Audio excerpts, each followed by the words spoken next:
Good morning, everybody. Welcome to Ad Free Show's daily pro wrestling news podcast. Rumor and Innuendo could not be more appropriately titled for our Ad Free Show's community and for everyone else. Hey, come on in. It's me, House of Wrestling's Nick Hausman, joined here as always by Robert Karpeles, better known as WWE Creative _ISH. And before we get to anything, I do want to just give a quick shout out at the top of the show. Listener of the show, David Perry, messaged in and said, "It's weird that I'm currently in the hospital going through some complications of the flu. And the past couple of nights, I've fallen asleep to Robert Karpeles' melodic tone of his new podcast with Punk's bestie, Nick Hausman."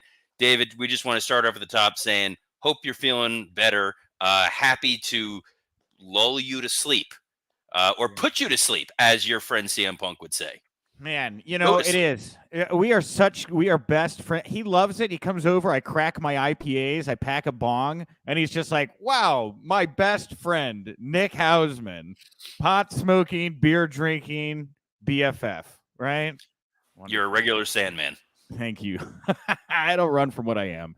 We're all having a great time here, everybody. And if you want to be a part of it, jump into the comment section, whether you're watching us on YouTube, whether you're watching us on Twitter, wherever you're watching us. Leave a comment. Let us know what you think about these stories as we're going along here today. We have the ability to bring your comments up onto the show, and then you're a part of it. Before we get to all the other news, the rumor and innuendo of what's going on in the business, let's start off on some positive notes here. A pair of parents were made here this week. Sammy Guevara, Tay Mello, birth of their daughter, Luna. Alexa Bliss, Ryan Cabrera, birth of their daughter, Hendrix, born on the same day that Jimi Hendrix was born. Wild. Congratulations to both of the happy couples. I assumed it was named after Taylor Hendricks, since they're big wrestling fans, but I guess not. And Sammy, a former coworker of mine in MLW, mazel tov to all of the new parents, and congratulations on many, many sleepless nights over the next couple months.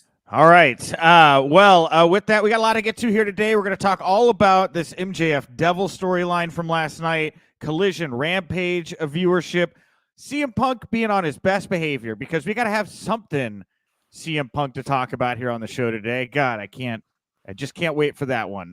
Mercedes Mone teasing her in-ring return. And of course, if we got time for it at the end, Billy Corgan, NWA, CW, we'll see if we can get to it here today. The can has been kicked all week long on that particular story, Robert. It's unfortunate. I hope I'm looking forward to getting to it. I feel like there's a lot of meat on the bone there. But right. You steer the ship, man. You are the captain of this. I do have a captain's hat I should throw on. All right, well, let's get. Hey, I want to lead off what everybody on my timeline seems to be talking about this morning, and that is this angle that was shot on AEW Dynamite where MJF cutting a promo praising Samoa Joe, lights out, mystery group of masked devil attackers attack him. 3 of them hold him down. One of them's got a big old baseball bat. Samoa Joe runs to the save, powders them. They set up this tag match for next week with these kind of It's Always Sunny in Philadelphia styled text graphics about how MJF and Joe are going to team up to take on these unknown tag team assailants. I just put up a piece, some speculation I've seen about who people think are these attackers. First of all, everybody seems convinced the big guy's Wardlow. What do you think? You think it's Wardlow? I wasn't paying enough attention to the size of the guys while they were attacking to start doing that. I think there's a lot that happened in a very short window of time in that promo. First, it was outright mentioning WWE's inability to book Samoa Joe properly. It was name-dropping CM Punk and Cody during that promo. A lot of that fiery babyface MJF stuff. One of my big takeaways from it, to give you some kudos, he's talking about this match December 30th against Samoa Joe. Right. He is not at all mentioning the bidding war of 2024. It is all about, this is a company I have built brick by brick, and I'm going to fight my hardest to keep this title, as opposed to, I'm going to keep this title and we're going to see what happens come in the beginning of 2024, possibly because he's in full babyface mode, possibly because you, Nick Hausman, reported there is internal belief with folks in WWE that he has re-signed with AEW, and the bidding war is no more. Yeah, I agree with that. And look, if it's got him refocused on what he's doing storyline wise and not focused on this kind of whatever thing that's not really going on, it all worked, right? Yeah, there was the CM Punk references last night referencing how Joe wasn't able to get to the next level in WWE. I thought it was like fine, like you're expecting Max to kind of play in those waters a little bit, but that's not what I think people were talking most. I think it's this devil angle, you know. Yeah. It is actually a storyline that he's involved in that could potentially looks like it's going to involve a lot of other people. And in a week where I think they really needed to show they could do that, they did that, and I'm going to give them credit where it's due. I thought this was done very, very well last night. I think there were good parts to it. There were some parts they could definitely work on a little bit. The use of the static, where some people immediately thought it was cult of personality, I thought was an interesting moment. I saw some of that on my like they hear that static noise. We haven't used the static noise before, and now we're using it this week. That's definitely interesting. Some of the innuendo they're plugging in there. The amount of time that the screen went black for a company that has had a number of production gaffes over the last several months, not the best idea. I get you want to drop for a second or two. It kind of went on a little bit Sopranos-y. I thought maybe my DVR froze. It didn't record. I start fast forwarding. And now we have this odd hybrid of the anonymous Raw GM and aces and eights coming together into one singular storyline. Hey, look, it's got people talking. Yeah, Yeah. I will say that, and they needed something that involved a lot of people that they could shift their focus onto that was product oriented. Yes, it's gonna get aces and eights comparisons. It's gonna get NWO comparisons. Absolutely.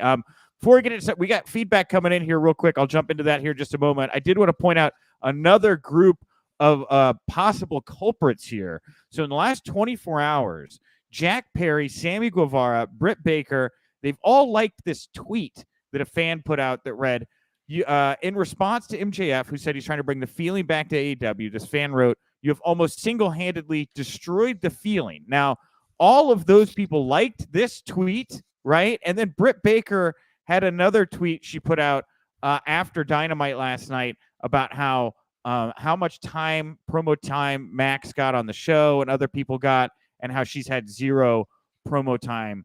So is this like, are they playing into like, oh, there's friction backstage at AEW? Oh, okay. Well, let's play in those waters a little bit. Are we getting worked here with all of this? It feels that way to me a little bit. I really hope so. I think part of the problem with AEW is you want to believe they've mapped all this out and they're pulling a bunch of different levers and they're trying to work the smart angle in the same way that you had Seth Rollins doing that at Survivor Series. But there have been a number of examples over the last several months or years where it was people going into business for themselves and trying to actively take shots at what's going on TV. So I don't know. I don't either. Maybe that's what fun. I think so great. I like that. Yeah, I like that. I like that. And see, here's the thing about AEW. Nothing over there on social media. There's things that obviously you can point to, but this is a group of people that when they want to send a message, a lot of people from the company send that message all at once, noticeably, right? And so for all of these people to kind of like this tweet, I mean, look, Jack's obviously like a devil, right? Because he ran CM Punk out of the company, whatever, you could say that. Sammy Guevara, arrogant, right? Lived in Jericho's shadow. I could see that. Animus with Max for being another young guy take his spot. And then Britt, right?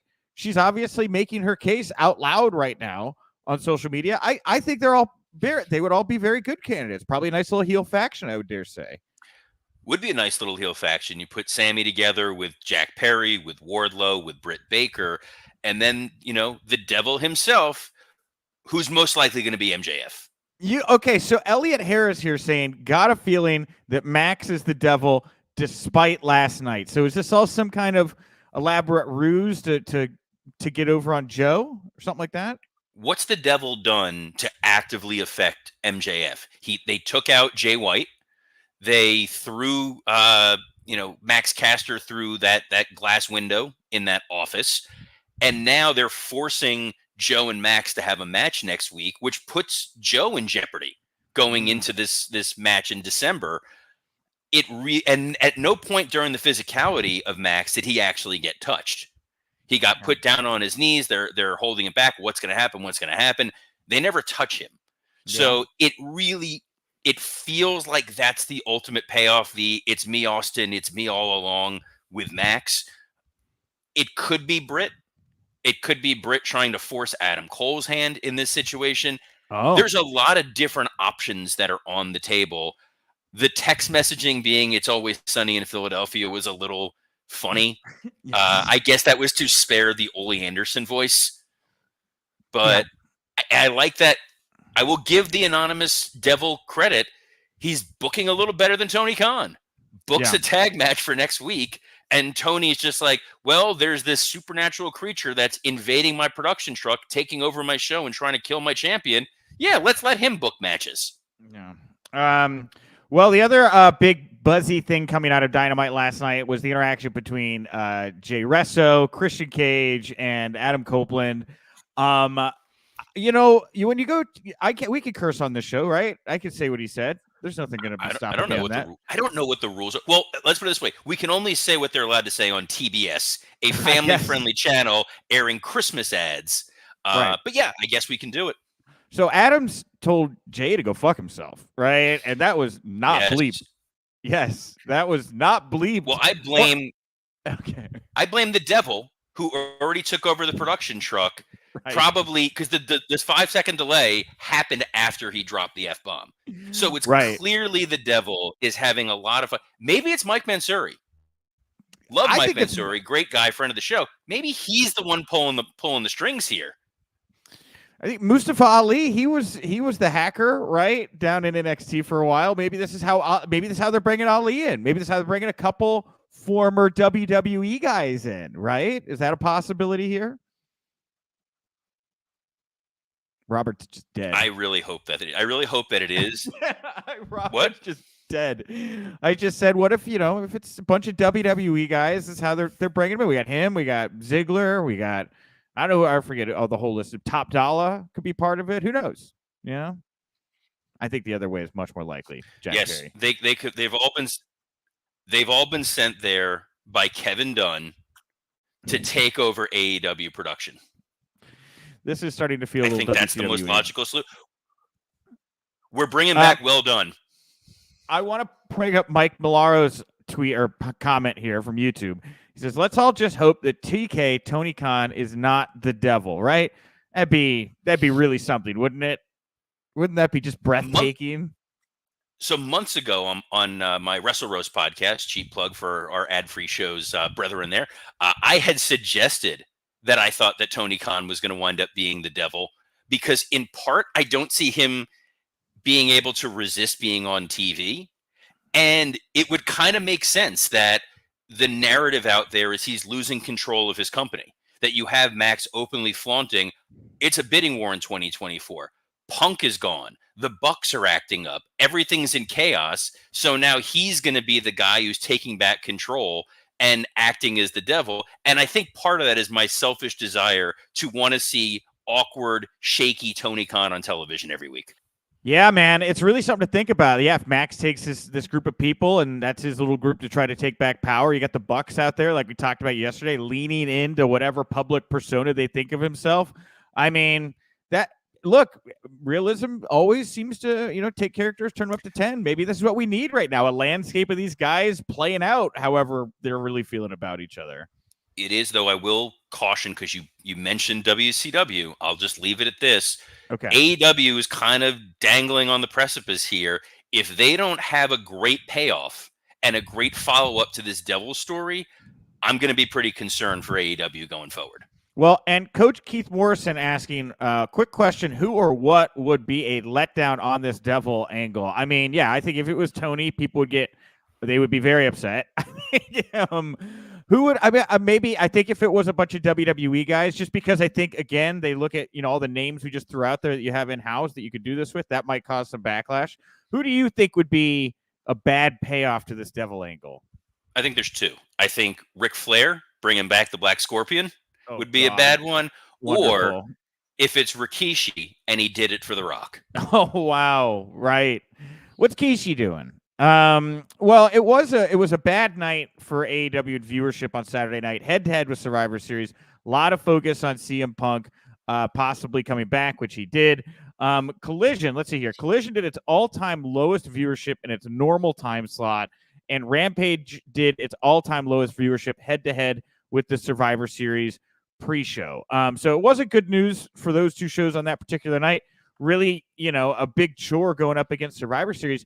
What's your vibe on how, like, Collision, Rampage, like, what's your vibe on the shows and what's going on with them?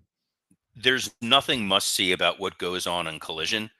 Yeah. So much so that I watch Dynamite. I have Collision sitting on my DVR kind of slowly taunting me.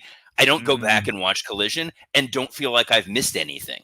And I think that's a real problem. If you have TV time, use it and make it must-see. Collision, now that Punk is gone, more so than ever, really just feels like Tony's stuck with another 2 hours of TV and nothing of consequence occurs there.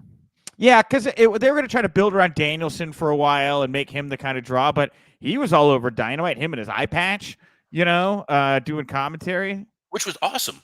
Bryan Danielson on commentary made this tournament feel significantly more important than anything else has. The way that he's able to articulate the stories that are going on in the ring. Danielson is such a fantastic utility player for them. He may be their next QT Marshall. Wow.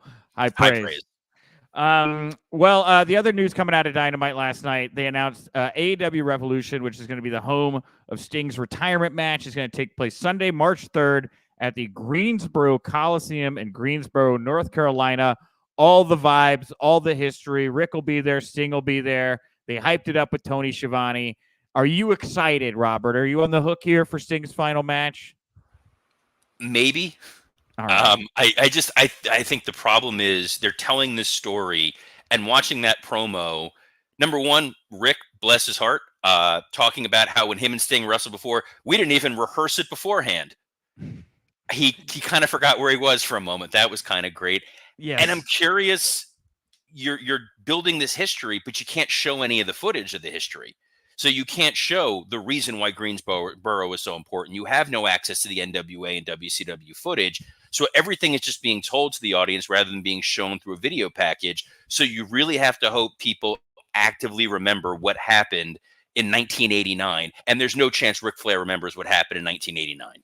Yeah, I don't know. Does Rick being along for this ride to Sting's final match, do you think it helps it, distracts from it? Because, like, I don't know. I was really enjoying just like wild and crazy Terry Funk styled Sting.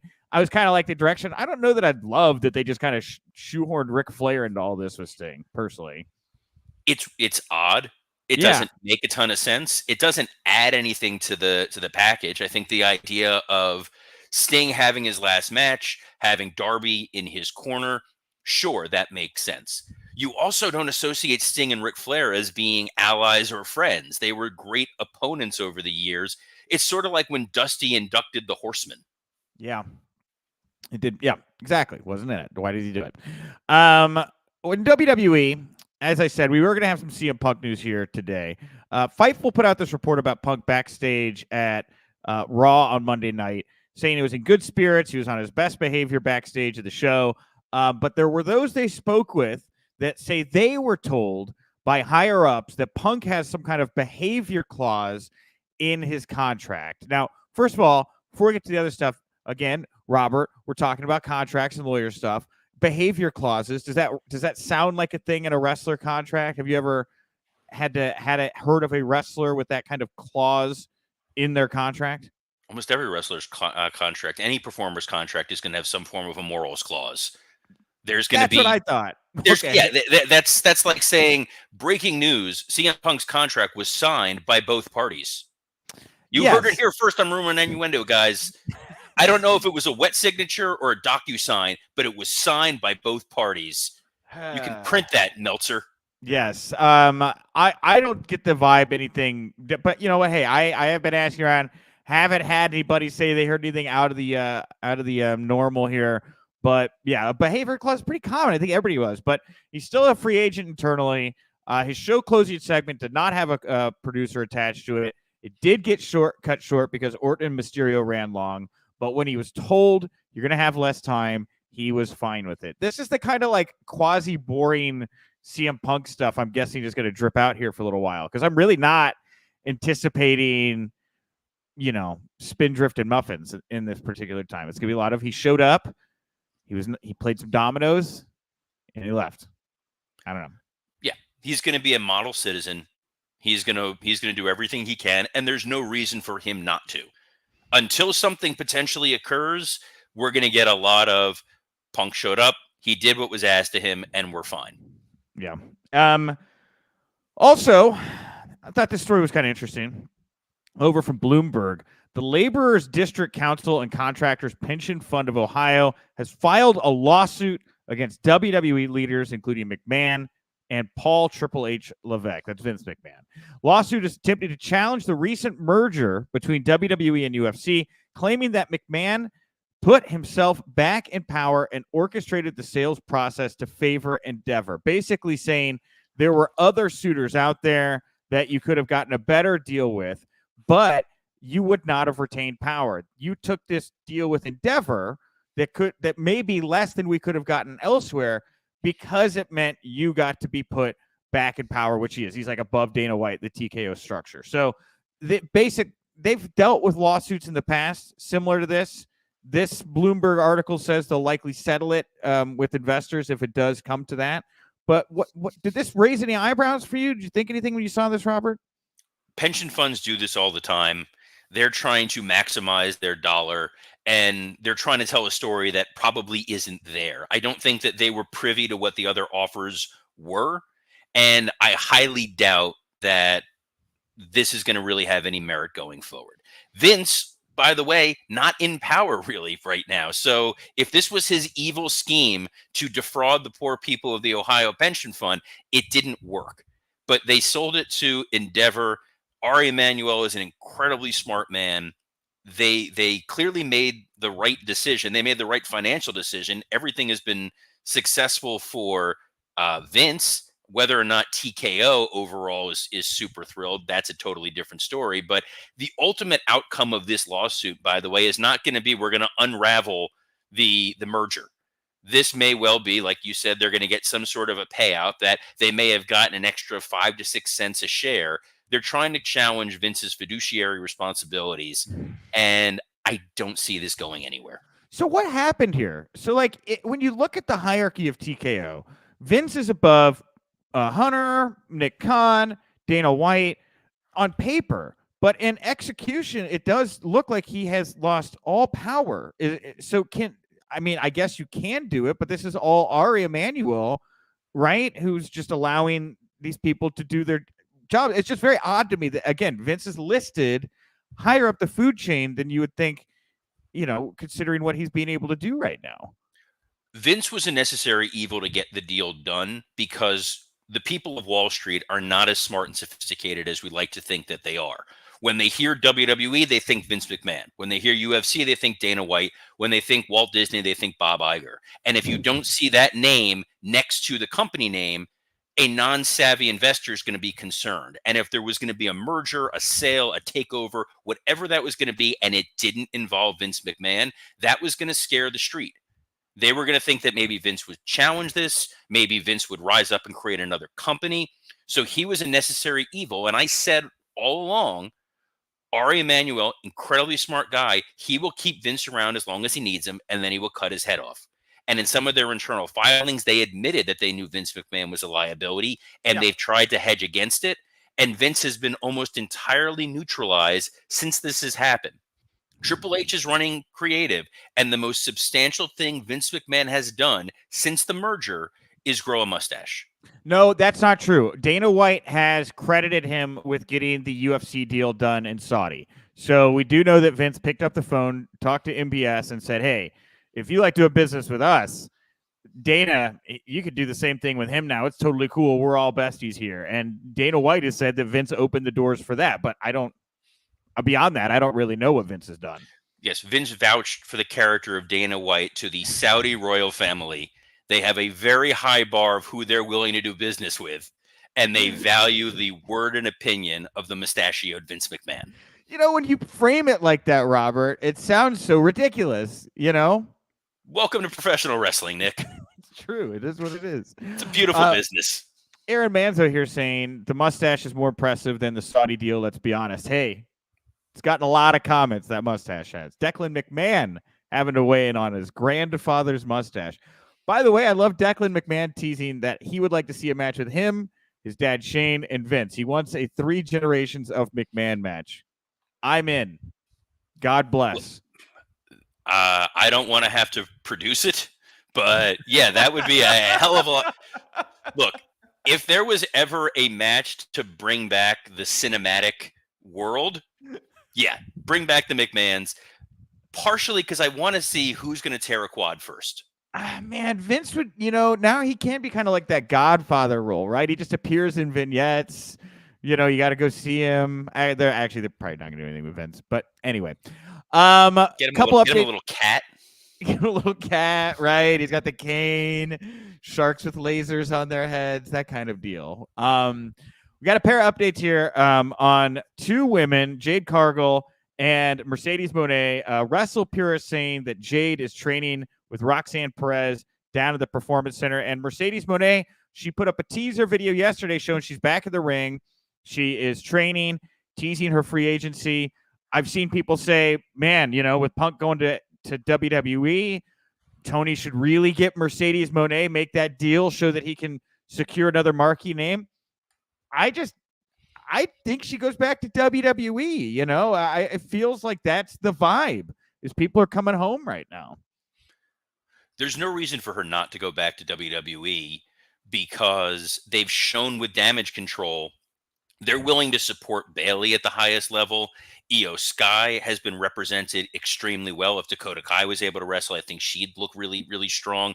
Kairi Sane willing to come back to the WWE also speaks volumes that Triple H is in charge. He takes the women's division seriously, and he wants to put the best matches possible out there. There's no reason for Mercedes Mone, Sasha Banks, whatever it is, to go anywhere else. I don't think that outside of getting to scratch the itch of competing with New Japan, anything significant has happened since she's left WWE. They still have the relationship with Snoop Dogg, and all of her friends are there. So if these are the people you want to work with, and you still have a lot of fun matches that we have not seen, I think Sasha coming back against a strong heel Rhea Ripley is a hell of a lot of fun. I think her and Bianca having another match would be absolutely fantastic. There's a lot of great opportunities versus if she goes back to AEW, do we really want to see her take on Emi Sakura? Yeah, I agree. I think she would get lost in the shuffle over at AEW. They're doing a job again with this devil angle here right now. At least they're doing a good job of finding a way to get people talking about the people they have there right now. And let's just take a moment and breathe and make sure that works, right? Mercedes Mone, I don't know. She obviously brings value, but I think we get lost there. Over in WWE, I also look at just, again, Bayley's on the fringe, kind of, it would seem, with Damage Control, what's Charlotte Flair up to, what's Becky Lynch up to. They love the 4 horsemen, kind of, referring to it, the legacy of it. You got a group of hot women right now in NXT, and I mean that in a way where it's like they are literally progressing at a very heated rate. They're on fire as far as characters go. I look at Tiffany Stratton, Kiana James, Roxanne Perez. I mean, you've got women down there that I think, you could create some natural friction with a little bit. And anyway, it's just one of many things that, again, you're right. There are things you could slow down and do with Mercedes, Sasha, whatever, in WWE. I just don't know that you can in AEW. I want to touch on the other piece you talked about, which was Jade trading in NXT, trading at the Performance Center. It really highlights that WWE is not looking to rush people forward. And it's one of the advantages of young talent being in WWE that you're getting a significant amount of reps before you're on television. One of the downsides to AEW is they're not touring. You're not running a lot of house shows. So you're allowed to do independent dates, but an independent show is up and down in who you're working with or who you're allowed to actually interact with. So the quality of your in-ring time in WWE is significantly higher. And I think they saw with Jade, which we saw on television, hell of a look, really needs that polish. Tiffany Stratton is someone that I could see WWE wanting to have rushed onto television 6 months ago. And Yeah. she came out in an interview before and said, I want to stay back in NXT. I want to get better. There really is this belief of we want to put the time in. We want to hone our craft so that when we are on WWE TV, we can do the most to benefit ourselves. Yes. I agree with that. And one of the things about the NXT model in general is they've done a really good job of making sure talent not only can hang in the ring, but I think there's a lot of just kind of maturing they're focused on down at NXT right now. I think they want to make sure that the people they bring up from NXT are weathered, tested, and that they know are going to fit into what they've got going on the main roster. They're being very calculated about when and who they bring up. And I look at a guy like Braun Breaker, who, like, you would think, man, wow, this guy could roll on the main roster. Maybe, again, they're just like, we want to wait till the time is just right with this guy, and it's just not there yet. But Braun's only been an active wrestler in NXT for a couple of years, and he hadn't been wrestling before that. So it makes complete sense that you want to take that time, and you don't want to just put him on the roster and have him be another guy. We've seen lots of NXT call-ups over the years where they're called up and it goes nowhere. What they've done with Pretty Deadly, what they've done with Grayson Waller, they're showing a commitment for the most part for the people they bring up from NXT and making them plugged in and feel meaningful. We just saw it with the Creed brothers this past week on that very, very, very long first hour of Raw. Yes. Yeah, man. Wow. That episode of Raw went on forever. All right. We got a pair of back-to-back questions here about the women that will wrap the show up here. Ken Hanley asking, do you think the name dropping of the 4 horsewomen at Survivor Series is planting the seeds for Damage Control versus horsewomen at Mania should Sasha return? Could be. I'd be a great match. Michael Cole doesn't say things off the cuff. All due respect to Excalibur, Cole is not acknowledging people or events that are outside of WWE unless there's a specific reason for it. I absolutely think this was at least an overture to Sasha saying, hey, the door is open if you want to talk. I mean, I could say Rumble, right? I mean, she's training right now. She's getting the ring rust off. She's feeling healthy. Rumble comes around. You have that moment where it's her and Bayley and Charlotte and Becky staring across the ring from Damage Control. Everything breaks down, and that's where you kick it off. That's where you get it going right there. It's not difficult. It's not hard to think. Put outside the box, that kind of deal. So, I think it'd be great. All right, last question here from Aaron Manzo. Do you guys have any news on possible interest in Camille when her NWA contract is up in January? Well, we're actually going to end with some kind of NWA conversation here today. Robert, isn't that nice? Yes, I know we have 2 big NWA stories. Don't know if we have enough time to get to both of them, but let's definitely ask about this Camille piece. I do kind of want to start talking about the CW piece at some point because it is interesting. But as far as Camille goes, all I know about Camille leaving the NWA is that it doesn't sound like, from what I've gathered, there's any ill will on either side. I know her husband is working there, and I think he will continue to work there. And it is a blow to NWA in the sense that there are so few talents that people identify as the Billy Corgan era NWA talents, right? You had Nick Aldis, who really did become like a guy who was proud of that brand, and people were like, all right, that's the NWA guy. Nick Aldis, NWA world champion, right? He left, and then there were only so many people left. Camille is their Nick Aldis in a way. She's the most identifiable female that NWA has under Billy ever put out. And so for her to leave, it is a name for them that is lost. And so I think AEW, maybe Impact, possibly WWE. Impact seems more right to me, though, if I had to guess. Unless WWE needs another GM. Sure. No, hey, if we're gonna do GMs, Dixie Carter for NXT all day. I would love to see Dixie as the NXT GM. You are a sadist. I am. Well, that brings us to the show, everybody. Thank you so much for tuning in. Wherever you watch us here live on any of the social media platforms or on YouTube, tell a friend. And if you can't watch us live in video form, of course, find us on your podcast feeds. Go to whatever podcast platform you most prefer, Rumor and Innuendo, the ampersand in the middle. You could go in there. You can leave a 5-star rating. You can leave a comment. We've been getting some coming in here. We're trying to read them on the air. Support the show. We really, really appreciate it. Robert, anything that you want to plug, promote, put over here to wrap up today? You can follow me on Twitter at WWEcreative_ISH and listen to my other podcast on the ad-free shows network, Wrestle Roasts. Yeah, catch me House of Wrestling. Oh, sorry. I thought you were done. No. Plug were away. You not done? Plug away, dude. You go. Make it happen. Go to houseofwrestling.com. I have a crazy story I'm dropping tomorrow morning we can talk about on the show. I'm very excited about it. I'll tell you after we're done here what it is. It has nothing to do with CM Punk. I don't want to get anybody excited. It's nothing like it's just I heard a crazy story.